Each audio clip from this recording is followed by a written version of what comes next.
Masechet Ibamot Dav Kuf Yudchet. La Mishnah nous dit en fait que lorsque deux femmes mariées à la même personne viennent au Beddin et elles disent notre mari et nous étions de l'autre côté de la mer et notre mari est décédé là-bas. Alors il y en a une qui dit notre mari est décédé et une qui dit l'autre elle dit non il n'est pas décédé. Alors la Mishnah nous dit celle qui dit qu'il est décédé, alors on la croit et elle peut se remarier et même encaisser la Ktuba. Et celle qui dit qu'il n'est pas décédé, eh ben, donc elle considère qu'elle est encore une femme mariée, donc elle, bien sûr elle ne peut pas se remarier et ni prendre la Ktuba. Là, Gemara nous dit ta amade amra lomet. Toute la raison, c'est parce que la deuxième elle a dit qu'il n'est pas décédé. C'est pour ça qu'on ne lui permet pas de se remarier. Et même que l'autre femme a témoigné que le mari est décédé, ça ne va pas permettre à la deuxième de se remarier, d'être considérée comme veuve, comme la première, alors que les deux sont mariés au même mari. A ishtika tinase. Par contre, si elle s'est tue, elle a laissé parler l'autre femme. Alors ça veut dire qu'elle est consentante. Et si elle est consentante, ça veut dire qu'elle considère aussi que le mari est décédé. Et donc elle aussi, apparemment, elle pourrait se remarier selon le témoignage de l'autre femme, l'autre épouse. Alors la Gemara demande tout de suite. On a dit qu'une rivale ne peut pas témoigner pour l'autre femme. Les deux, quand elles sont rivales, une, elle ne peut pas témoigner contre l'autre, pour l'autre même. Alors, Agman nous dit, mais alors quoi? L'eau met itzterichale. Salka da'ata chamina hamaït. Veha deka amra l'eau met. Les calcula les tsara hide mikavna. Vetamot nafshi mpelishtim ka amra. Kamashmana. Ça veut dire quoi? Agman considère que pourquoi, si elle s'est tue et elle n'a pas contredit sa rivale, alors elle n'est pas moutérette. Finalement, elle n'est pas moutérette. Mais c'est seulement l'omet itztarichale. Ça veut dire quand elle s'est tue, bien sûr qu'elle est assoura, parce que effectivement la question de la Gemara est bonne. Une tsara ne peut pas témoigner pour l'autre tsara, d'accord? Mais le Tana n'avait pas besoin de nous enseigner ça. Le Tana a préféré nous enseigner un chidouche. C'est que même quand elle a dit mais non il n'est pas mort, ça n'empêche pas l'autre de pouvoir se remarier. Pourquoi? Parce qu'on aurait pu penser que en fait même la deuxième femme, la rivale, elle sait que le mari est décédé. Ah, pourquoi elle vient au Beddin, elle dit non, il n'est pas décédé? Justement pour bloquer l'autre femme. Comme elles sont rivales et qu'elles sont l'une contre l'autre, alors elle préfère, et donc, elle préfère Samot Nafshim Pelishtim, c'est une expression, c'est un pasouk, à base dans Shoftim Pelektet Zayin Pasouk Lamed, qui dit, je crois à l'époque de Shimshon, qui avait dit, il tenait les deux poteaux du binyan où il y avait tous les Pelishtim dedans, et il a demandé à Hachem de lui donner la force de faire tomber ce binyan, quitte à mourir avec. Et il a dit, je préfère mourir avec les Pelishtim, à Ikar que le Pelishtim il meurt. Et donc là, c'est un peu la même chose. Cette Sarah, bon, lui c'était dans le bon sens, mais là, la Sarah c'est dans le mauvais sens. Elle préfère être considérée comme Aguna toute sa vie, à Ikar que l'autre, elle puisse pas se remarier. D'accord? Kamash Malan que non. Le chidouche de la Mishnah, c'est de dire non. La première qui a dit que le mari est décédé, elle pourra se remarier, et la deuxième qui a dit qu'il n'est pas décédé, eh ben, elle reste Aguna. Après, deuxième cas, on avait dit Achat Omeret Met. S'il y en a une qui dit il est mort, et l'autre elle dit il a été tué. Alors, Rabbi Meir dit puisqu'elles sont contradictoires, ces deux femmes, alors elles ne peuvent pas se remarier. Rabbi Yehuda et Rabbi Shimon, ils disent non. Puisque les deux, elles reconnaissent que le mari est décédé, mais pas de la même manière, alors elles peuvent se remarier. Parce que d'après Rabbi Meir, une tsara, elle peut témoigner pour être au Seret la prochaine, l'autre femme. Et on va expliquer. La Gemara demande alors, Véliflog Rabbi Meir Berecha. Alors Rabbi Meir, si c'est comme ça, il aurait dû être Rolek même dans le premier cas de la Mishnah. Quand une elle dit mon mari est décédé et l'autre elle dit non il n'est pas décédé, celle qui dit qu'il est décédé, on a dit elle peut se remarier, et l'autre, celle qui dit qu'il n'est pas décédé, elle ne peut pas se remarier. Mais d'après Rabbi Meir, les deux femmes ne devraient pas pouvoir se remarier, puisqu'elles se contredisent. Si elles se contredisent, alors on ne sait pas quelle est la vérité, et dans le Safek, on les considère encore comme deux femmes mariées. Alors là, Rabbi Elazar, il répond, des marloquettes chnouya. Le premier cas de la Mishnah, effectivement, c'est une marloquette. Ve Rabbi Yehuda et Rabbi Shimon. Et le Tana de la Mishnah a enseigné directement l'avis de Rabbi Yehuda et Rabbi Shimon, qui pensent qu'elle n'est pas néhéménette par rapport à la rivale. Et donc, si elle témoigne que le mari n'est pas décédé, ben, elle reste agouna. L'autre qui a témoigné que le mari est décédé, elle pourra se remarier. Mais c'est vrai que, d'après Rabbi Meir, effectivement, puisque les deux se contredisent, normalement, elle ne pourrait pas se marier les deux. Et Rabbi Yochanan Amar, Rabbi Yochanan il va dire non, afilu tema Rabbi Meir, beha afilu Rabbi Meir modé, des kol lomet ve'edutisha, la vakrashahi. Parce que Rabbi Yehuda il dit non, finalement, même Rabbi Meir peut-être il serait d'accord avec le Tana de la Mishnah, et de dire que la première elle peut se marier, la deuxième elle peut pas se marier. Et pourquoi Rabbi Meir il serait modé, il serait d'accord que là elle peut pas empêcher la rivale par son témoignage. Donc c'est-à-dire, même si elles se contredisent, on sépare les deux dynimes, parce que des kol lomet ve'edutisha, lav akrashahi. Ça veut dire que seulement quand elle dit il a été tué, là quand elle dit il a été tué, elle est venue pour pas parler de la rivale, elle est venue pour parler d'elle-même. Quand elle dit que c'est pas la même chose que quand il dit il est pas mort. Quand elle dit il est pas mort, alors là, effectivement, elle a envie d'interdire, elle et la rivale, de se remarier. Alors là, c'est pour ça que la même Rabbi Meir va être d'accord qu'on divise le din. Toi, tu as dit qu'il est pas mort, alors tu restes à Gouna. Toi, tu as dit qu'il est mort, toi, tu peux te remarier. Mais quand elle vient dire, il a été tué, et l'autre, elle dit non, il est mort tout seul, les deux viennent témoigner pour s'autoriser la possibilité de se remarier. Mais, dans leur témoignage, elles se contredisent. Donc, c'est pour ça que là, même... là, c'est là où Rabbi Meir est en marloquette avec Rabbi Shimon. Donc, autrement dit, une a dit qu'il est mort de mort naturelle. Voilà, une a dit qu'il est mort de mort naturelle, l'autre a dit qu'il a été tué. Voilà, du fait que les deux, par leur témoignage, viennent témoigner pour pouvoir se remarier, et que la version n'est pas la même, alors là, il y a problème, d'après Rabbi Meir. Alors que dans le premier cas, c'est mort naturelle. Non, ça, on ne rentre pas dans l'histoire de mort naturelle ou pas. Une a dit il est mort, l'autre a dit il n'est pas mort, Bichlal. Quand elle dit il n'est pas mort, ça veut dire elle est venue témoigner pour la rivale aussi, pas seulement pour elle, en disant non, on est toujours des femmes mariées. Elle ne vient pas témoigner pour elle-même en laissant l'autre être considérée comme veuve, puisqu'elle dit non, il n'est pas mort. Donc là, c'est pour ça que là, Rabbi Meir serait d'accord de dire là, on sépare le dîme. Chacune sa vie, comme on dit. Une ne témoigne pas sur l'autre. Et on ne la laisse pas témoigner sur l'autre. Et donc, même d'après Rabbi Yochanan, Rabbi Meir serait d'accord que là, celle qui a témoigné que le mari n'est pas mort, eh bien, effectivement, elle reste considérée comme une femme mariée. Et celle qui a témoigné que le mari est mort, alors on avance. Tnan, la Mishnah nous dit Ed Omer met, Ved Omer Lomet. Un témoin, il dit il est décédé. L'autre, il dit non, il n'est pas décédé. Isha Omeret met, Ve Isha Omeret Lomet. Si maintenant c'est une femme qui dit il est décédé, et l'autre elle dit non, il n'est pas décédé, ah, réseau lotinase, elle ne peut pas se remarier. Ça, c'est ce qu'on a dit à la fin de la Mishnah. Donc ça veut dire que dans n'importe quelle femme, même une rivale, donc même la rivale qui vient de dire qu'il n'est pas décédé, on la croit, et donc la première ne peut pas se remarier alors. Alors il y a contradiction entre le début et la fin de la Mishnah. La Gemara te dit non, Mishnah malé Rabbi Elazar, Tamad ke Rabbi Meir. D'après Rabbi Elazar, on peut comprendre que la Mishnah elle parle comme Rabbi Meir, qu'une tsara elle peut témoigner contre l'autre.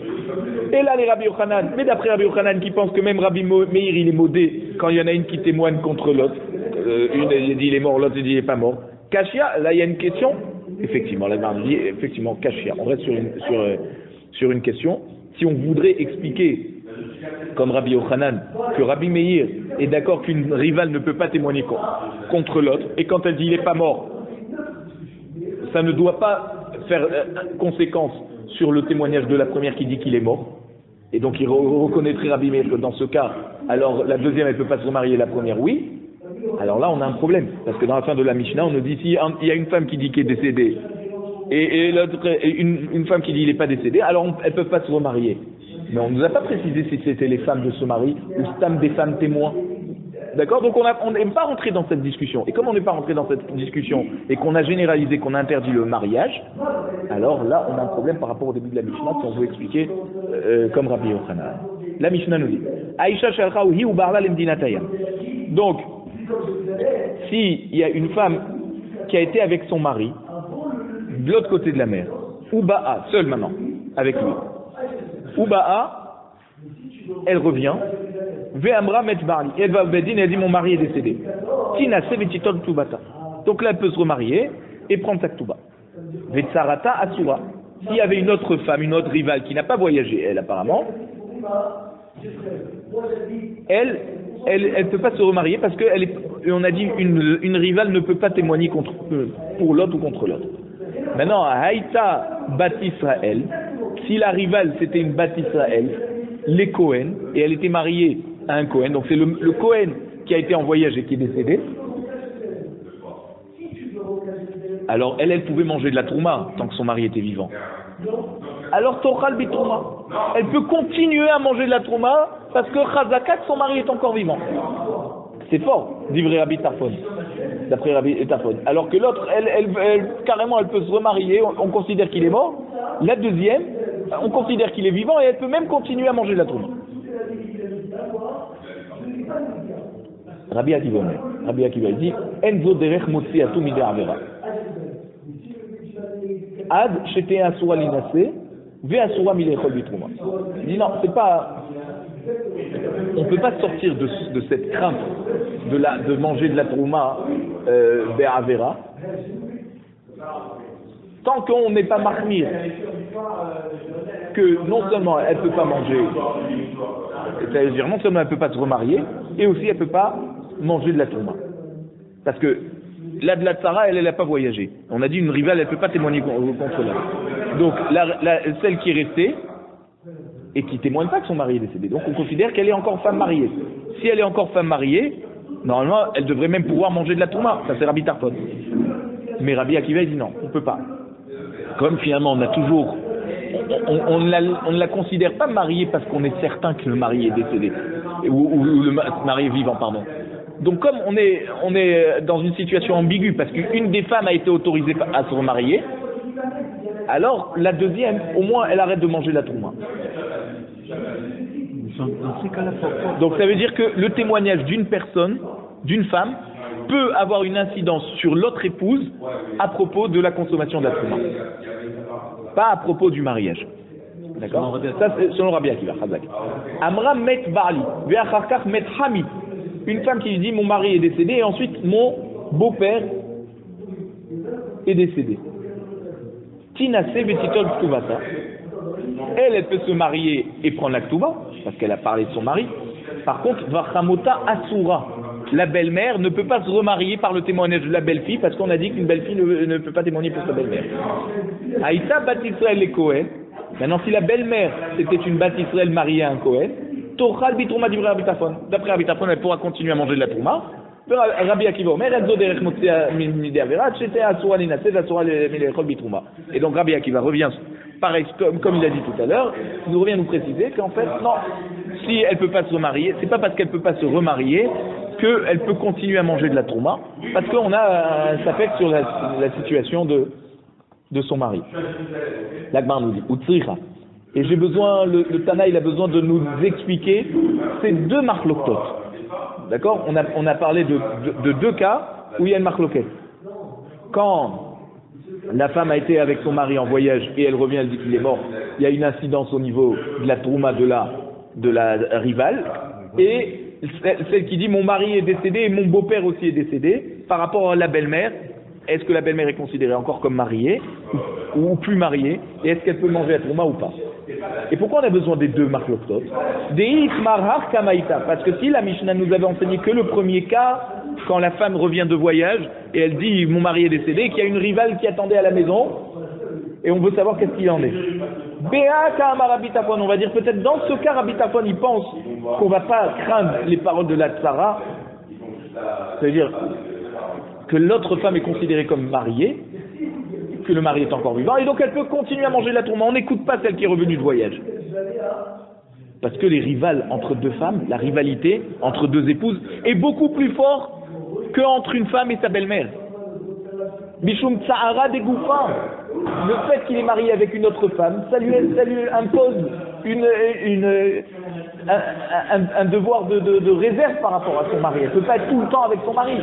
Son mari a d'autres obligations par rapport à une autre femme. Ava, la Khamota, mais la belle-mère, des Tsahara milé des Alma. On a dit tout le Tsahar avec la belle-mère, c'est que la belle-mère raconte les méfaits de sa belle-fille au mari, à son fils. Alors, Emma modélé les Rabbi Akiva. Peut-être dans ce cas, Rabbi Tarfon serait d'accord avec Rabbi Akiva qu'on doit écouter la belle-fille et que la belle-mère ne puisse plus manger de la tourma. Au moins au niveau de la tourma, la belle-mère ne puisse plus manger de la tourma, même si ça ne va pas carrément l'autoriser à se remarier. Ah, vite mar Beha. Et si on n'avait que la Mishnah à la fin, Beha Kama Rabbi Akiva. Alors peut-être seulement dans ce cas, Rabbi Akiva aurait dit que la belle-mère est interdite de manger la tourma. Parce qu'il y a... Pourquoi? Parce que la sina, on a dit, n'est pas tellement grande. Et si elle n'est pas tellement grande, ça nous met la puce à l'oreille que peut-être la belle-fille a la raison quand elle dit que le beau-père est décédé. Et donc, elle ne peut plus manger la trouma, la belle-mère. L'autoriser à se remarier, c'est trop fort. Mais en tout cas, déjà pour la trouma, peut-être ça devrait avoir une incidence. Même d'après Rabbi Akiva. Aval Behar, mais dans le premier cas où il s'agit de deux épouses, et m'a modélé les Rabbi Tarfon, peut-être que la Rabbi Akiva sera d'accord avec Rabbi Tarfon, que c'est sûr qu'elle ment, et qu'on craint pas, et que carrément celle qui est mariée, qui est pas partie en voyage, elle peut continuer à vivre dans la maison de son mari, et à manger de la trouma de son mari, comme si son mari est vivant en tout point. Sricha, donc c'est pour ça qu'on a besoin des deux cas de la marloquette. Amar Rabbi Yehuda, Amar Shmuel, Alacha ki Rabbi Tarfon. Rabbi Yehuda nous dit au nom de Shmuel que l'alacha est comme Rabbi Tarfon, que la rivale a le droit de continuer à manger de la trouma. Amar Abaye. Abaye nous dit, regarde, on a une preuve. Af ananamitanina. Même nous, de la Mishnah qu'on va voir dans le Hamoud Bet, on va pouvoir prouver qu'il a raison Rabbi Tarfon. Pourquoi? Parce que là-bas, on nous dit une femme qui est partie avec son mari de l'autre côté de la mer et elle n'avait pas de fils. Et donc, si son mari meurt, elle a besoin de hiboum. Et elle vient au Beddin, elle dit Nitan li ben bimdinatayam. Elle dit j'ai eu un fils avec mon mari de l'autre côté de la mer. Met beni ve'achakar ba'ali. Mon fils est décédé et donc j'ai eu besoin donc de hiboum. Et ensuite mon mari est décédé. Alors né emenet, on la croit et elle peut faire hiboum. Ba'ali ve'achakar beni. Mais si elle a dit mon mari est décédé après mon fils est décédé et donc j'ai pas besoin du hiboum. Enan emenet, on la croit pas. Il faut quand même une khalitza. Parce que quand Chachamim ont cru une femme qui dit que son mari est décédé, c'est quand elle vient s'autoriser, par ce témoignage, à se marier avec la personne de son choix. Et donc, on sait très bien qu'elle va faire son enquête avant de se remarier, que son mari est bien décédé. Mais quand elle vient dire dans son témoignage que non seulement son mari il est décédé, mais en plus de ça, elle a eu un fils, donc ça veut dire elle vient dire qu'elle n'a même pas besoin de hiboum, là ça devient trop fort. C'est pour ça qu'on ne la croit pas. Et pourquoi on ne la croit pas? Parce qu'on craint qu'en fait elle haït le beau-frère, elle n'a pas envie de se marier. Une Yébama finalement, on lui impose un mariage, on lui impose un deuxième mariage. Et donc peut-être elle a envie de refaire sa vie avec la personne de son choix. Elle n'a pas envie du Yabam. Alors là, quand elle vient témoigner que son mari est décédé, et dans son témoignage, elle inclut un paramètre qui va faire que le hiboum est donc annulé, alors là, on ne la croit pas. Vechosheshin idvarea, là on craint donc ces paroles, au moins, vecholetzet velomitia bemet. Ça veut dire, on ne l'impose pas de faire le hiboum, elle dit qu'elle est exemptée de hiboum. Donc on ne va pas lui dire on ne te croit pas et tu dois faire hiboum. Mais au moins, on lui demande de faire khalitza. Il va y avoir une incidence, c'est que si un jour elle veut se marier avec un Kohen, elle ne pourra pas.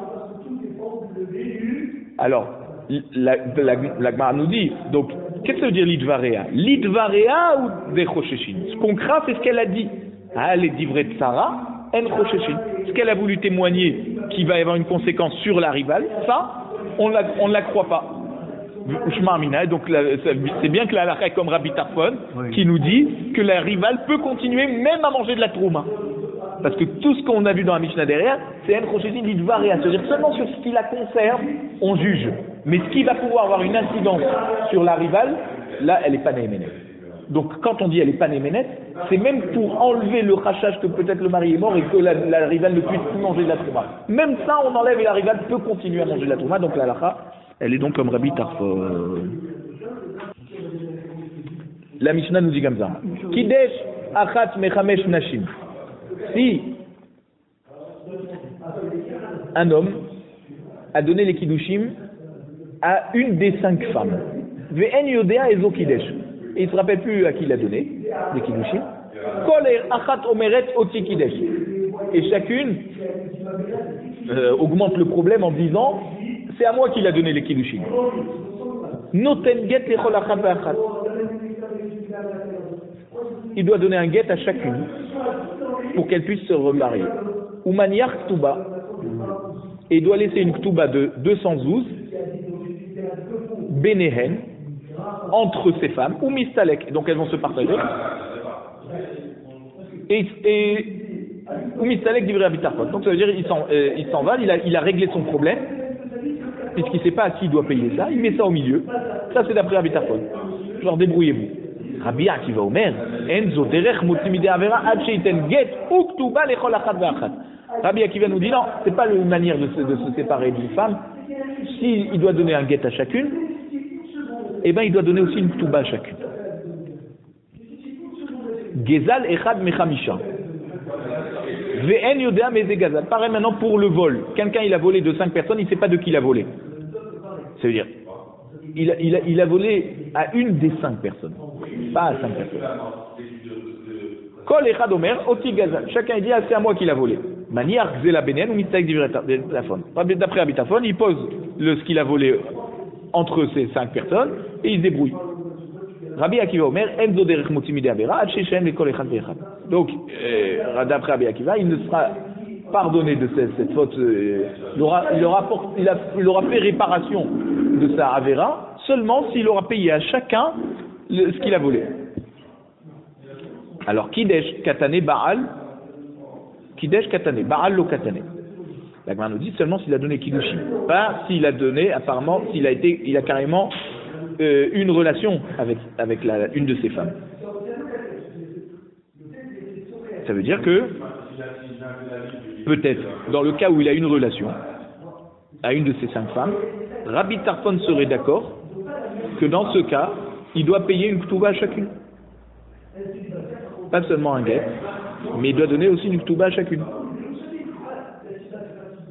Par le fait que quoi? Par le fait qu'on sait qu'il a une relation, alors forcément une des femmes est donc plus considérée comme Betula.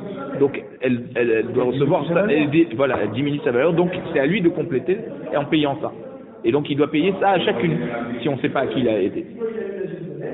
Alors Gazal Katane, Lakar lo Katane.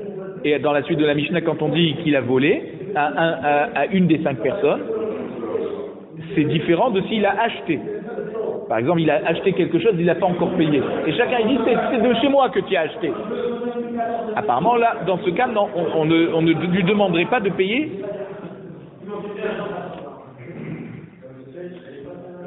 Là seulement dans Gezer, Rabbi Akiva il est cholek sur Rabbi Tarfon et il pense qu'il faut payer à tout le monde. Mais s'il a acheté, peut-être Rabbi Akiva est donc d'accord avec Rabbi Tarfon qu'il pose l'argent parce qu'il a acheté un canapé, il n'a pas acheté 5 canapés, d'accord? Il ne sait pas chez qui il a acheté. Alors il pose l'argent au milieu et tous ces vendeurs de canapés vont se débrouiller pour prouver chacun entre eux chez qui il a acheté. Peut-être la même Rabbi Akiva serait d'accord avec Rabbi Tarfon qui pose au milieu et il s'en va. La Gemara demande Mani matnitin lo Tanakama velo Rabbi Shimon ben Elazar. Notre Mishnah ne peut aller ni comme Tanakama ni comme Rabbi Shimon ben Elazar qui ont été en marloquette sur l'explication de cette marloquette entre Rabbi Tarfon et Rabbi Akiva. Et on va expliquer. Détania, il y a une braïta qui dit Rabbi Shimon ben Elazar Omer lo nechleku Rabbi Tarfon Rabbi Akiva al shekidesh achat michamesh nashim ve'eno yodea ezo kidesh shemaniach ktuba benen umistalek. Ça veut dire Rabbi Shimon ben Elazar, il dit qu'il n'y a pas de marloquette entre Rabbi Tarfon et Rabbi Akiva dans le cas où il a donné les kiddushin à une des 5 femmes, il ne sait pas c'est laquelle. Il faut qu'il pose une touba au milieu, l'argent de la touba, et il s'en va. Même Rabbi Akiva apparemment serait d'accord. Alman echleku al shebaal. Quand c'est qu'il y a marloquette, s'il a une relation avec une de ces 5 femmes. Comme là il y a eu diminution de valeur, comme vous avez dit, alors là il faut qu'il paye à chacune, c'est-à-dire d'après Rabbi Akiva. C'est là où il y a la marloquette. Rabbi Tarfon Omer, manière Touba Benem Mistaklek, Rabbi Akiva Omer, Ad Shechem Lekol Achat Ve'Echat. Donc Rabbi Tarfon il dira même dans ce cas, s'il a une relation, qu'il pose une Touba au milieu, qu'il a une relation avec une femme seulement. Alors que le vrai Rabbi Akiva, comme on ne sait pas c'est quelle femme qui a été diminuée, il faut qu'il paye la Touba à chacune. Et pareil dans la Sefa. L'Onech Lekou Rabbi Tarfon Rabbi Akiva Ad She Lakach Mikach Mechamisha Bene Adam Veno Yodea Mezemehen Lakach Shemaniach Mem Mikach Benehem ou Mistalek. Que d'après toujours Rabbi Shimon ben Elazar, il n'y a toujours pas de marloquette entre Rabbi Akiva et Rabbi Tarfon dans le cas où il a acheté, on a dit l'exemple du canapé, là il sait qu'il a acheté un seul canapé, il ne sait pas chez qui il a acheté, il pose l'argent au milieu et même Rabbi Akiva serait d'accord qu'il n'a pas besoin de payer à chacun, puisqu'il n'a pas fait de Avera. Pareil dans les kiddushin, d'accord, il n'a pas fait de Avera. Dans Baal, là oui, il a eu une relation, donc il y a une diminution. L'onech lekou, et là chez Gazal, mechamisha, chez Amar Rabbi Tarfon manière Gzela Benanu Mistalek. Où c'est qu'il y a marloquette? C'est quand il a volé à une des 5 personnes. D'après Rabbi Tarfon, il dit il faut laisser ça au milieu. Il sait qu'il a volé à une personne. On ne va pas lui demander de payer à 5 personnes. Mais Rabbi Akiva Omer, et d'après Rabbi Akiva, non, il faudra qu'il paye à chacun parce qu'il a fait une Avera. Comme il a fait une Avera, alors il faut qu'il paye à chacun. Midekama Rabbi Shimon ben Elazar bekidesh vela karlo pligé, miklal de Tanakama savar pligé. Et si Rabbi Shimon ben Elazar nous dit que quand il a donné juste les kiddushin, ou alors juste il a acheté, il n'y a pas de marloquette entre Rabbi Tarfon et Rabbi Akiva, et même Rabbi Akiva serait d'accord avec Rabbi Tarfon qu'il n'est pas chayav de payer à chacun. Pourquoi? Parce qu'ici il n'y a pas d'avera. Alors ça veut dire que Tanakama, il n'est pas d'accord. Et il pense que même quand il a donné juste les kiddushin, ou il a acheté, donc il n'a pas fait de avera, et bien peut-être d'après dans ce cas, Rabbi Tarfon, il pense qu'il ne faut pas payer à chacune, à chacun séparément. Mani, qui est le Tana de notre Mishnah? Itanakama, si tu me dis que c'est Tanakama, qui dit que seulement lorsqu'ils sont en leur marloquette n'est seulement il a acheté, pas lorsqu'il a volé. Litne Kidesh Velakar. Alors, le Tana de la Mishnah aurait dû enseigner le cas de Kidesh Velakar. Ça veut dire non seulement quand il y a Kiddushin, apparemment il y a marloquette, Velakar, et le cas de lorsqu'il a acheté, pas le cas de Gezel. Parce que dans le cas de Gezel, d'après Tanakama, Rabbi Tarfon serait d'accord avec Rabbi Akiva qu'il faut qu'il paye à chacun. Rabbi Shimon ben Elazar, si notre Mishnah va comme Rabbi Shimon ben Elazar, litne Baal ve Gazal, alors au lieu de nous amener des cas de Kidesh et Lakar, que là il n'y a pas de marloquette, il devrait nous amener un cas de Baal, s'il a une relation avec une de ces 5 femmes, ou s'il a volé, que là il y aura forcément marloquette. Parce que d'après Rabbi Shimon ben Elazar, s'il a donné juste les kiddushin, ou s'il a acheté, il n'y a pas de marloquette, parce que il n'y a pas de Avera. C'est lui qui dit quand il n'y a pas de Avera, alors on n'a pas besoin de donner à chacun. Alors, comme qui elle va notre Mishnah finalement? Les Olam Rabbi Shimon ben Elazar. Finalement, notre Mishnah elle va comme Rabbi Shimon ben Elazar, qui pense que Rabbi Tarfon et Rabbi Akiva ne sont en marloquette que quand il y a eu Avera. C'est-à-dire Baal, il a une relation, donc il a diminué de valeur une de ses 5 femmes, et quand il a volé, que là il a fait une Avera. Et alors c'est quoi Umaï Kidesh? C'est quoi Kidesh alors? Et on a dit il n'y a pas d'incidence dans le Kiddushin. Kidesh Bebi'a. Il a donné les kiddushin en faisant bi'a, en ayant une relation. C'est une des 3 manières de donner des kiddushin, bi'a. À chaque fois, on n'y pense pas parce que c'est pas le derer. Chachamim ont institué que non, il faut pas faire comme ça. Il faut donner des kiddushin d'argent. Mais en tout cas, c'est un cas qui est possible. Il a donné des kiddushin avec la bi'a. Et donc, par le fait qu'il a donné des kiddushin avec la bi'a, il lui a diminué de valeur. Et il s'est passé laquelle. Donc, même dans ce cas, Rabbi Tarfon dirait que même qu'elle a diminué de valeur, on ne va pas dire qu'il doit payer à chacune. Ça, c'est Rabbi Akiva qui dit qu'on paye à chacune. Mais Rabbi Tarfon dit non. Alors la Gemara veut comprendre. Tana Kidesh. Le Tana, la Mishnah a utilisé le terme de Kidesh. Léodiacha Kocho de Rabbi Akiva. Pourquoi on te dit Kidesh? Et on aurait dû dire Baal ici déjà. Pourquoi Kidesh, Bébia? C'est un peu compliqué. Baal, tout le monde a compris. Non, pourquoi on a dit Kidesh? Pour te montrer la force de Rabbi Akiva. Des Afalgab, des Issoura, des Rabbanan Avad.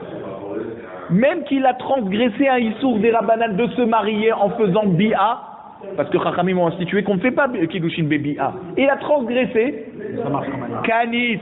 Malgré tout, Rabbi Akiva lui dit il faut qu'il paye à chacune la Ktuba. Tana, Gazal. Et pourquoi alors on a enseigné Gazal? Léodiacha Kocho de Rabbi Tarfon, pour te montrer la force de Rabbi Tarfon. De Afalgab de Issoua de Oraïta Avad. Même qu'il a fait un Issour Minatora de l'Otikzol, on n'a pas le droit de voler, c'est Minatora. Malgré tout, l'Okanis, Rabbi Tarfon, ne lui a pas donné un knas de devoir payer à chacun. Il pose ce qu'il a volé au milieu et les autres ils se débrouillent. Ça c'est la force de Rabbi Tarfon. Nouvelle Mishnah. Aïcha Shalcha Yubarla Lemdinatayam ou Benaïmaim. C'est ce qu'on avait vu plus haut. La femme qui était en voyage avec son mari et leur fils. Ubat ve'amra met barli ve'achakar met beni. Et elle vient, elle dit mon mari est décédé, ensuite mon fils est décédé. Donc j'ai pas besoin du hiboum parce que mon mari est décédé avant mon fils et donc il a laissé une descendance même pour quelques minutes et donc je suis exempté du hiboum. Nehemenet. On la croit. Pourquoi? Parce que lorsqu'elle est partie en voyage, on savait déjà qu'elle avait un fils. Maintenant, Met Beni ve'achakar Met Barli, si elle dit mon fils est décédé, et ensuite mon mari est décédé, donc là j'ai besoin du hiboum, et Nanemenet, on la croit pas pour pouvoir l'autoriser à faire hiboum. Parce que quand elle est partie en voyage, elle avait un fils. Tout le monde savait qu'elle avait un fils. Et elle doit nous prouver que son fils est décédé avant le mari. Mais on craint quand même ce qu'elle nous a dit pour demander au moins qu'elle reçoit Khalitsa. Donc elle reçoit Khalitsa, elle fait pas hiboum. Maintenant c'est un autre cas. Nitan li ben bendinatayam. Elle est partie en voyage de noces. Ils ont vécu 1 an aux États-Unis et elle revient et elle dit voilà j'ai eu un fils aux États-Unis. Ve'amra met beni ve'achakar met bali. Et mon fils est décédé avant mon mari. Donc là, je dois faire hiboum. Nehemenet, on la croit. Pourquoi on la croit? Parce que quand elle est partie aux États-Unis, elle était dans cette situation, jeune mariée, sans enfant. Donc si elle dit j'ai eu un fils, mais il est décédé avant mon mari, on la croit. C'est comme si qu'elle vient de dire mon mari est décédé et donc elle doit faire hiboum. Maintenant, met barli ve'achakar met beni. Si elle dit mon mari est décédé et ensuite mon fils que j'ai eu aux États-Unis, il est décédé. De qui elle a eu ce fils? Elle a eu de son mari ce fils. Dès qu'il y a un mec qui est mort, on n'a pas fait le hiboum, il a eu des... Alors, il y a 2 cas. Le mari qui meurt avec un fils, alors la femme est exemptée du hiboum. Il y a eu une descendance. Le mari qui meurt après le fils, ça veut dire que elle était revenue dans cette situation de jeune mariée quand le fils est décédé, et que lorsque son mari est décédé, on a dit que la mise de hiboum arrive, elle tombe au moment du décès du mari. Donc là on observe, au moment du décès du mari, le fils était déjà décédé. Donc elle a besoin de hiboum cette femme. C'est Minatora ça ou... Alors on est en train, on pose le cas. On va discuter. Alors, quand elle dit mon mari est décédé et ensuite mon fils est décédé, et en plus c'est un fils qu'elle a eu à l'étranger, donc quand elle est partie en voyage, elle n'avait même pas de Khazaka qu'elle avait un fils, et Nanemenet. Là on la croit pas pour être exemptée de la Khalitsa, Vechosheshin, Idvarea. Par contre on craint quand même ce qu'elle a dit pour l'interdire au Yavam, et donc Vecholeset Velomitiabem. On demande au Yavam de lui donner Khalitsa et pas hiboum. Un autre cas, Nitali Yavam Bimdinatayam. Alors là on parle d'une femme qui est partie en voyage au moment où son mari n'avait pas de frère. Et elle revient au Beddin en disant mon mari est décédé, mais mon mari a eu un frère. Donc je dois faire hiboum avec lui. Amramet Bali Verchakarmet Ibami. Et là elle dit j'ai eu mon mari qui est décédé, et ensuite seulement mon Yavam est décédé. Ou alors elle dit Yevami Vechakar Bali, ou alors elle dit le Yavam est décédé, ensuite mon mari, Nehemenet. On la croit parce qu'au moment où elle est partie en voyage, il n'y avait pas de Yavam. C'est la même chose que quand elle parle pour un fils qu'elle a eu à l'étranger. C'est-à-dire, non, c'est différent. Puisque là, ici, à péché Assar ou à péché Itir.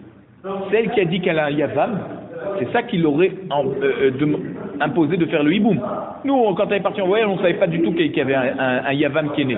Donc, du moment où elle serait revenue, elle dit « Mon mari est décédé », on la croit pour se remarier. Quand elle a rajouté un paramètre en disant qu'il y a eu un Yavam qui est décédé, qui est né et qui est décédé, alors on suit ses paroles. Al-Khahi ou Barla ve'ibama limdinatayam. Si elle a été avec son mari et le Yavam de l'autre côté de la mer, aux États-Unis, donc on savait au moment où ils ont voyagé qu'il y avait un frère à ce mari, et là, Amramet Barli ve'amrakarimami, et là elle dit mon mari est décédé et ensuite le Yavam est décédé, ou alors Yevami ve'achakar Barli, ou mon Yavam est décédé et ensuite mon mari, et Nanemenet, on la croit pas. Chez En Aisha Nemenet Lomar Met Yebami chez Tinase, Velo Meta Achota chez Tikanet Leveto, parce qu'une femme n'est pas crue lorsqu'elle dit que son Yavam est décédé pour pouvoir donc se permettre de se marier avec la personne de son choix. Elle n'a pas le droit de témoigner, c'est-à-dire on ne la croit pas lorsqu'elle témoigne sur le statut de son Yavam, pour s'exempter toute seule de la Khalissa et du Hibou. Et aussi on ne la croit pas lorsqu'elle dit ma sœur est décédée et maintenant donc je peux me marier avec son mari. Parce que il y a l'interdiction de se marier avec ses sœurs et forcément peut-être qu'elle a lorgné. Donc elle n'a pas le droit de dire ma sœur est décédée et donc maintenant moi je peux me marier avec son ex-mari. Ça aussi on ne la croit pas.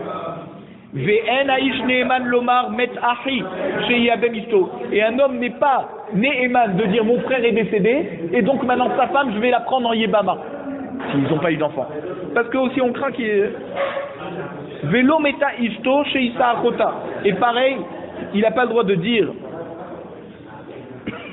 ma femme est décédée et donc maintenant je peux me marier avec sa sœur à elle. Ça c'est les cas de la Mishnah. La Gemara va développer. Ba'amine Rava mais Rav Nachman. Rava a posé une question à Rav Nachman. Et il dit Amezake get le ishto bimkom yavam mahu. Celui. Alors. Celui. De quoi on parle? Il faut expliquer. Un homme n'a pas le droit d'acheter quelque chose pour son prochain si ce n'est qu'il a été nommé chaliar pour faire cet achat. Ou alors pour recevoir quelque chose pour son prochain. Mais lorsqu'il y a un hefsed, d'accord? Alors, lorsqu'il y a un hefsed, il n'a pas le droit de recevoir pour lui. Et donc en fait, on a dit un klal, Zachin la Adam shelo befanav, ve'en chavin la Adam shelo befanav. C'est-à-dire, on a le droit de recevoir quelque chose pour quelqu'un lorsqu'il n'est pas devant moi, mais parce que c'est pour son bien en fait, mais on ne peut pas recevoir quelque chose qui va générer une obligation chez son prochain s'il n'est pas devant lui. Voilà, si on n'a pas été l'ordre. Voilà. Donc pareil pour un guet. Un guet, on ne peut pas recevoir un guet pour une femme de son mari seulement si la femme a nommé ce chaliar de recevoir le guet pour elle.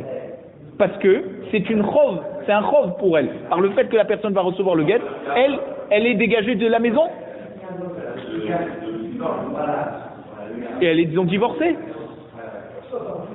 Alors on veut savoir maintenant. Ba'amine Rava Merav Nachman. Amezake get li ishto bimkom yavam.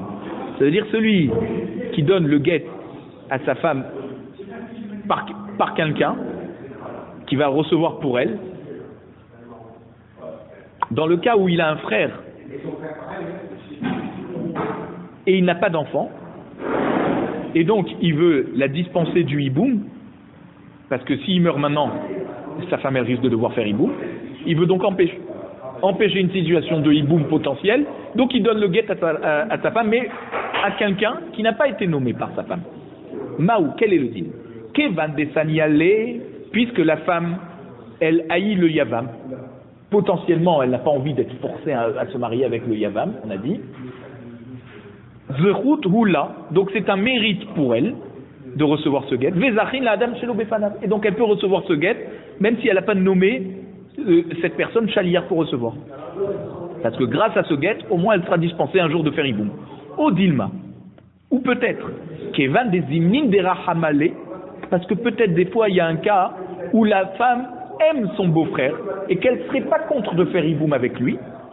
Hov hula, donc ce guet est comme une obligation, parce que ce guet l'empêcherait de faire iboum. Et donc on ne peut pas obliger quelqu'un si ce n'est pas devant lui. Amarle. Rab Nachman répond à Rava. Tanina, ta question, c'est une Mishnah. On a dit, nous, dans notre Mishnah, qu'une femme qui est en train de témoigner et que son témoignage entraîne qu'elle a besoin du hiboum, et à la fin de la Mishnah, on a parlé d'un cas où une femme témoigne pour sortir du hiboum. Et on a dit, on a dit, on craint ses paroles par rapport à ce qu'elle a dit. Donc, c'est vrai qu'il y a un potentiel de hiboum ici, mais on demande de faire khalitsa et pas hiboum. Donc, ça veut dire, même quand elle haït le yavam, ou même si elle aime le yavam, dans tous les cas, elle ne pourra pas faire hiboum avec lui. Elle devra recevoir khalitsa. Donc, pareil. Toi, tu poses la question, si elle l'aime, c'est une obligation ce guet pour elle. Et si elle n'aime pas, alors c'est un zrout. Donc, si le mari est décédé avant que le guet arrive dans la main de cette femme, alors cette femme fera khalitsa et pas hiboum. Parce que peut-être que les girushin sont validés. Quand c'est qu'ils sont validés les girushin? Quand elle est intéressée par ses girushin et donc elle ne veut pas faire hiboum, c'est la majorité des cas. Donc c'est pour ça qu'on lui demande de faire khalitsa et pas hiboum. Bon, la Gemara continue. Amarle Ravina les Rava. Maintenant Ravina il pose une autre question à Rava. D'abord c'était Rava à Rav Nachman, maintenant c'est Ravina à Rava. Et il lui dit Amezake get le ishto bimkom ktata maou. Il rajoute un paramètre ici, il dit quelqu'un qui donne un get à un chaliar qui n'est pas nommé par la femme, chaliar. Mais il y avait des disputes entre eux. Qui va puisqu'il y a des disputes, alors elle est contente d'être divorcée. Et donc, même si elle n'a pas nommé chaliar, elle est contente d'avoir quelqu'un qui a reçu le guet pour elle. Et elle, rétroactivement, elle serait même d'accord de le nommer chaliar. C'est ça qu'on essaie de comprendre. Odilma, non. Mais il y a des gouffins à dire cela. Peut-être que non, même qu'il y a des disputes entre eux, peut-être c'est encore pire si elle était divorcée. Et elle préfère rester mariée, même avec des disputes, plutôt que d'être seule. Vous voyez comment on rentre dans la psychologie de la femme? L'Agmara répond Tashma. Il dit on peut répondre ça par une svara, par la logique. Il n'y a même pas une braïta. Dehamar Resh Lakish. Resh Lakish nous a enseigné. Tav le metav tandu mi le metav armelou. Un klal connu dans tout le chasse qu'une femme, en général, elle préfère être tandu, ça veut dire être assis dans une maison où il y a deux corps, ça veut dire elle et son mari, milémétav armelou, plutôt que d'être assise seule comme une veuve. Donc une femme préfère rester mariée avec quels que soient les défauts de son mari, plutôt que d'être seule.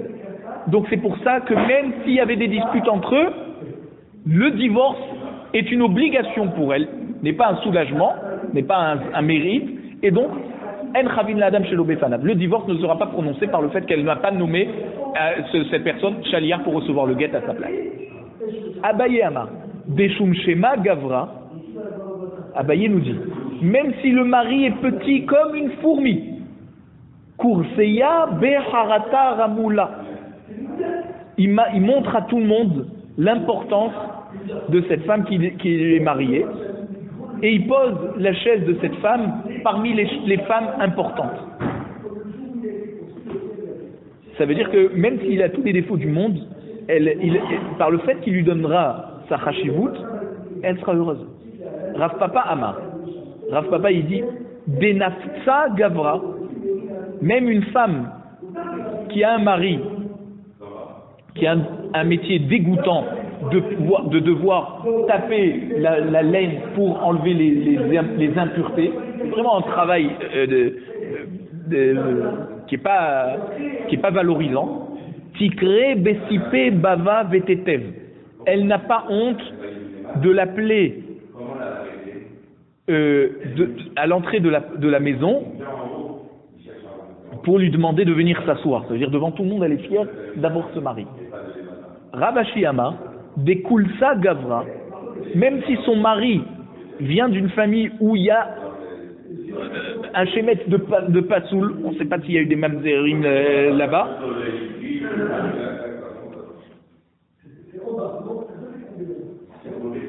Il y en a qui disent c'est pas un schémet de Passoul, c'est qu'ils vendent des calcés rouves aussi, c'est quelque chose de pas valorisant. Du chou. Lo bariat lo frais les kidra. Elle n'aura pas honte de lui demander à manger avec lui, même quelque chose qui ne vaut rien, comme un petit plat de lentilles qui ne vaut pas grand-chose, mais elle sera contente d'être quand même mariée, de pouvoir partager un repas avec ce mari.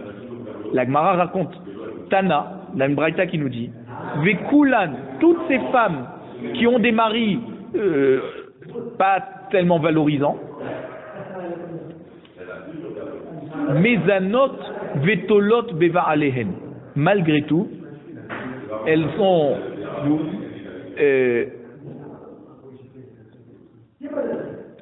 ont quand même une relation avec lui, donc c'est-à-dire même si elles ne sont pas attirées, elles se permettent d'aller quand même avec leur mari, et elles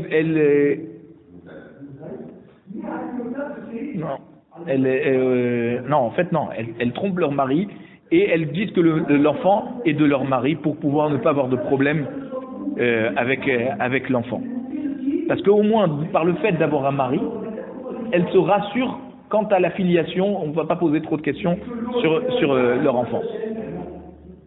Comme ça, il dit Rachid dans Ktubot. Et donc, la Gemara, on va voir dans Ktubot, la Gemara donne 4, ça veut dire de cette Mishnah, de cette Gemara, on voit qu'il y a 4 Meshalim, 4 allégories, qu'on a dit 4 expressions, qui nous montrent ici des défauts qui peuvent faire que le mari et la femme n'iront pas bien ensemble.